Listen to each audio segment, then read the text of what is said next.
Kuule, aga siis sa rääkisid nüüd see soojakapp, eks ju, te hoiate seal soojas, et siis näha, kuidas see toode siis 2 aasta jooksul nagu siis säilib.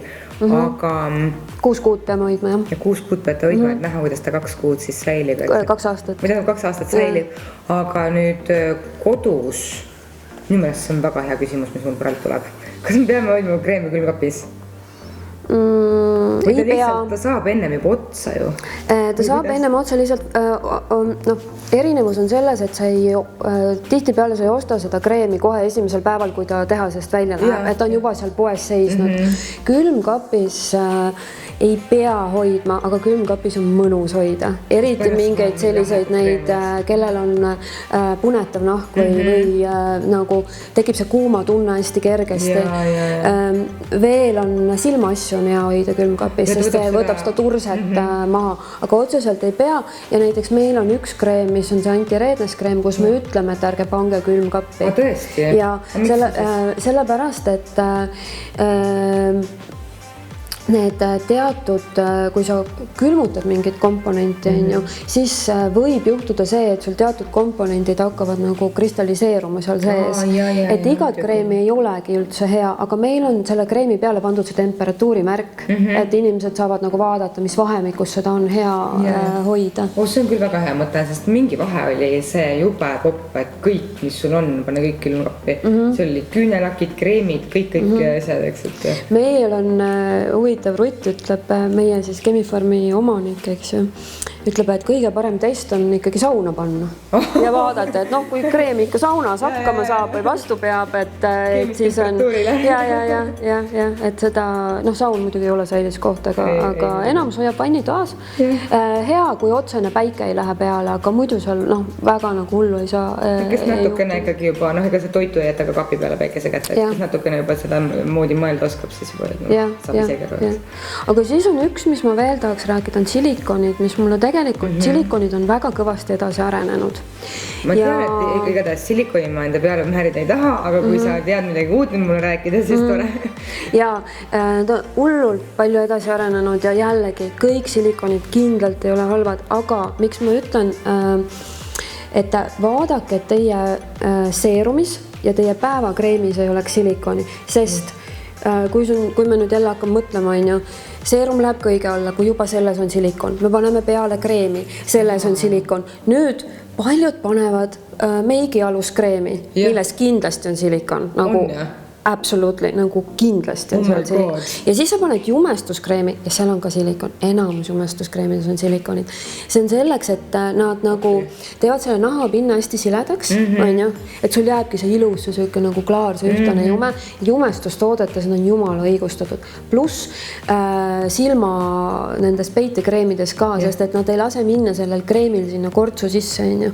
Aga nüüd, kas ma pean saama päevakreemist ja seerumist ka seda või öökreemist, kui keegi mind ei näe, on ju? Kui paljuks läheb vist? See on too much. Ja siis sa lihtsalt ehitad endale seda nagu kihti, mis teeb küll naha siledaks, aga teisalt ta jällegi blokeerib seda naha oma loomulikku ainevahetust. Ma nagu mõtlen, et see silikon, et kui ma panen ta naha peale, kas ma nagu lähen täitsa valete, et ma ütlen, et see nahk ei hinga? Jah, see on nagu see levinud, see on see, et kuidas osad seletavad seda, et sa tõmbaks nagu kilekoti endale pähe.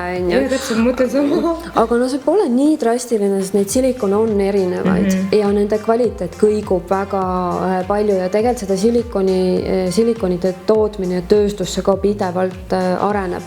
Aga endiselt silikon on silikon, ta jääb silikoniks. Tema nagu mõte on tekitada selline kiht, mis olekski siis eelkõige selline libe ja sile ja mõnus kotsuda. Ja seda meil ei ole vaja saada sellest tootest, millelt me ootame teisi omadusi. Ehk et kreemi ei silikon, jumestustoode ja silikon. Et nii lihtne see ongi, et ei ole pahad, aga kas me tahame kreemi sisse? Pigem ei. See on hea point.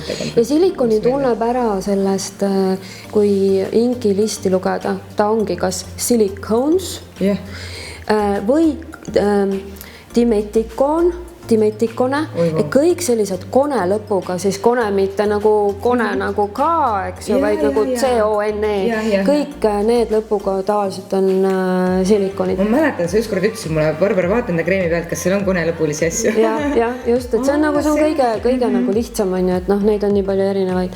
Ja osad peegid on ka, need peegühendid, et võib vaadata, et noh,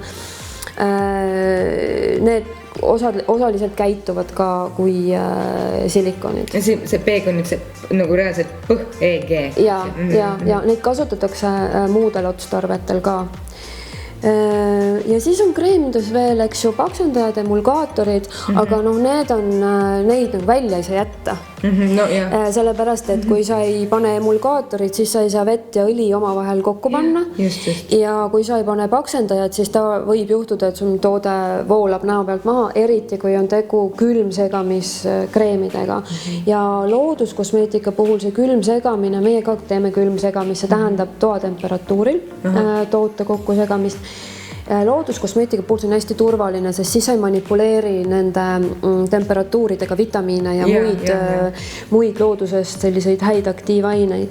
Aga osad kuumsegamiskreemid teevad selle kreemi põhja valmis ja panevad siis sinna taimeekstraktid sisse. Tavaliselt, kui on need ceterüül, alkoholid ja sellised sees, siis juba näitab, et on kuumsegamiskreem.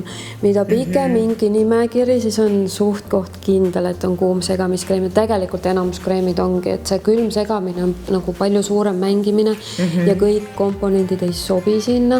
Aga minu meelest, nagu kui juba teha looduskosmeetika, et siis võiks teda nagu teha niimoodi, et see tõesti ei kuumuta mitte midagi. See on väga lahe. Ausalt ma ütlen, et ma poleks selle peale tulnudki, et sa seda kreemi kuumsegad. Mis sa tast enam kuumutad selleks? Siis jäävad, vaata, esiteks sul tulevad paksemad kreemid ja miskipärast on eeldatud, et paks kreem on õige kreem. Et võt kõik, kui paned paksu kreemi peale, võt siis on hea olla. Et tegelikult kreem ei pea olema paks ja rasvane selleks, et ta oleks efektiivne. Et see on nagu üks selline ka müüt. Väga huvitav, väga lahe. No igatahes me nüüd oleme säilitusainete poolest ka täna targemaks saanud. Ma olen jumala palju mõelnud, et mis juhtuks, kui tuleks sellega välja, et ütleks, et nahahooldussari parabeenidega. Et huvitav, mis nagu päriselt juhtuks. Aga tegelikult ma arvan, et enamik lugejaid ja kuulajaid, vaatajaid tegelikult ei tea üldse, kui palju või kui vähe neid säilitusaineid sinna sisse pannakse toodete sisse. Sest ma sinu käest, alles kui me sinuga tutvusime, ma sain teada, kui vähe te neid panete. See on täiesti uskumatu. Sest mina ausalt, ma arvasin, et kõik asjad siin maailmas igal pool on säilitusaineid nii palju ja üldse muidu ei saa. Sa rääkisid mulle, et see on nii minimaalne kogus, mis teie toodete. Ja me paneme fenoksüetanooli ja alla 1%. Aga see on ülitõhus. Ja ühed Soome blogijad ütlesid, et fenoksüetanoolil on veel üks eelis ja see on see, et vaata kõik, kes ei kannata neid eeterlikke õlisid, siis eeterlike õlidega ka säilitatakse tooteid muidu. Eriti loodustooteid. Siis, et fenoksüetanool on selles mõttes ka hea, et kellel on eeterlike õlide suhtes tundlikkus, et nemad just peaksid vaatama selle poole. Aga ma polnud jälle seda kuulnud, et ise ka kogu aeg õpin. Väga äge tõesti.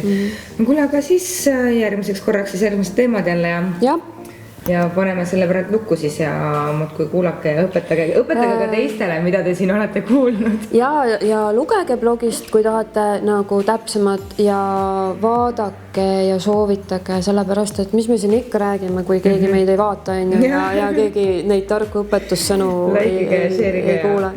Just, lahe. Küll. Tšau!